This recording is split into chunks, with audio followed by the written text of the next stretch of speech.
The McLaren MP4-4 is widely regarded as one of the most dominant Formula One cars in the history of the sport. Introduced for the 1988 Formula One season, the MP4-4 was a product of the collaboration between McLaren, led by Principal Ron Dennis, and engine supplier Honda, under the guidance of technical director Gordon Murray and designer Steve Nichols. The MP4-4 featured a sleek and aerodynamically efficient design, with a low nose, low side pods, and a rear wing optimized for maximum downforce and minimal drag. The car's aerodynamic prowess allowed it to maintain high cornering speeds and stability through corners, crucial for competitive lap times. At the heart of the MP4-4 was a Honda RA168E 1.5-liter V6 turbocharged engine, renowned for its power, reliability, and fuel efficiency. The Honda power unit was paired with a bespoke electronic engine management system developed in collaboration with TAG Electronics to optimize performance and drivability.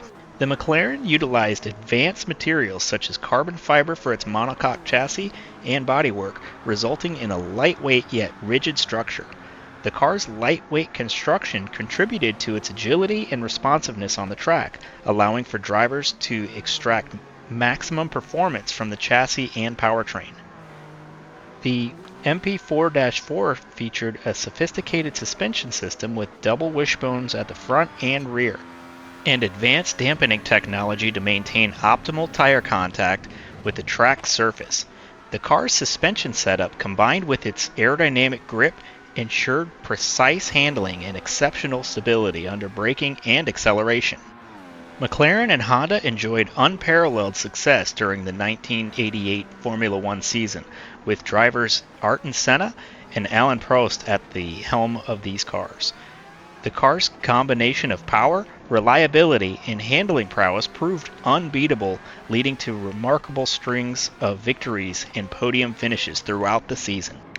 Prost and Senna dominated the championship standings, with Senna ultimately clinching the Drivers' Championship title and Prost finishing as runner-up. McLaren also secured the Constructors' Championship, with the MP4-4 winning 15 out of 16 races during the season, a record that still stands today. This cemented the MP4-4's place in motorsport history as one of the most successful and iconic racing cars of all time. It was also Senna's move to McLaren in 1988 that would define his career.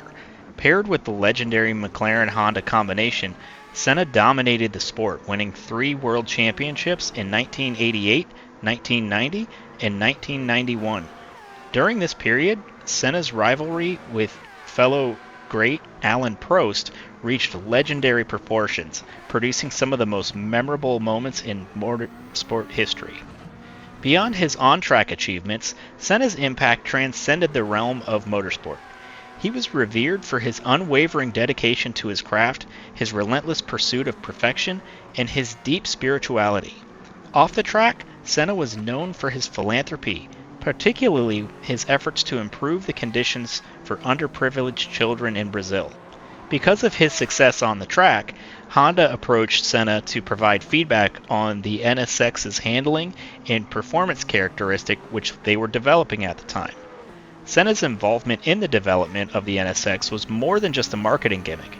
It was a genuine collaboration between a racing driver renowned for his exceptional talent and a team of engineers dedicated to pushing the boundaries of automotive performance. Senna's feedback played a crucial role in the fine-tuning of the NSX's chassis dynamics, suspension setup, and overall driving feel. One of the most famous stories associated with Senna and the NSX occurred during a test drive at Suzuka Circuit in Japan. Senna reportedly provided feedback on the NSX's handling, suggesting adjustments to the car's suspension setup to enhance its performance on the track. His input was instrumental in refining the NSX's handling characteristics, ensuring that it delivered the precision and responsiveness expected of a true sports car. His endorsement of the NSX added significant credibility to Honda's ambitious project and helped elevate the car's reputation amongst enthusiasts and automotive journalists. Tragically, Senna's life was cut short on May 1, 1994, during the San Marino Grand Prix at Imola. A fatal crash during the race resulted in his untimely death at the age of 34, sending shockwaves throughout the world of motorsports and beyond. Senna's passing prompted significant safety changes in Formula One and served as a stark reminder of the risks inherent in the sport. Despite his premature death, Ayrton Senna's legacy endures as a symbol of excellence, passion, and determination. His remarkable talent, his fierce competitiveness, and his unwavering commitment to greatness continue to inspire generations of racing drivers and fans around the world, ensuring that his spirit will always live on in the hearts and minds of those who admire him. This month, LEGO is actually releasing an MP4/4 under their Icon series, almost 30 years after the loss of Senna, showing the impact he had on the racing world. But let's go ahead and take this car out to Tokyo and see where it lands on our list. The MP4-4 is incredible to drive, and although it'll set you back 10 million credits, in my opinion, it's well worth it. Being an open-wheel F1 car, you can toss it into the corners at incredible speeds, and it just stays glued to the track. Being that the car is only 1,190 pounds, it's also very friendly to the tires and fuel supply. I was able to get 6 laps out of the current setup with the fuel and saw minimal wear on the tires, with about 1% wear to the front and 5% to the rears after 3 laps.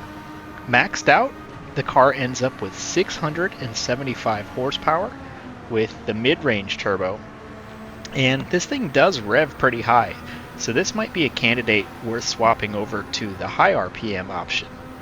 The biggest drawback with this car, other than the price, is that the performance points are around 930, so that limits a lot of the available races. It can be detuned to run against the 800 series cars by installing a manual transmission, hard tires, and pulling out some of the power, but it still will be limited on running some tracks. Unlike the Super Formula cars, this doesn't have a boost feature, or the DRS, so it actually allows it to run some races that those cars won't be allowed into. And it does feel pretty special to drive, being it was Senna's car. We ended up crossing the line with this one at 1 minute 39 seconds .063, which actually put it just behind the Valkyrie in second place, and that kind of surprised me with the Valkyrie being a road car. This is an expensive one, but I do think it's worth buying just because of the history of the car. And keep in mind, when you're working your way up the collector levels, it's all about the money spent, not how many cars you have. Thank you so much for watching. Please like and subscribe for future content, and we'll catch you in the next one.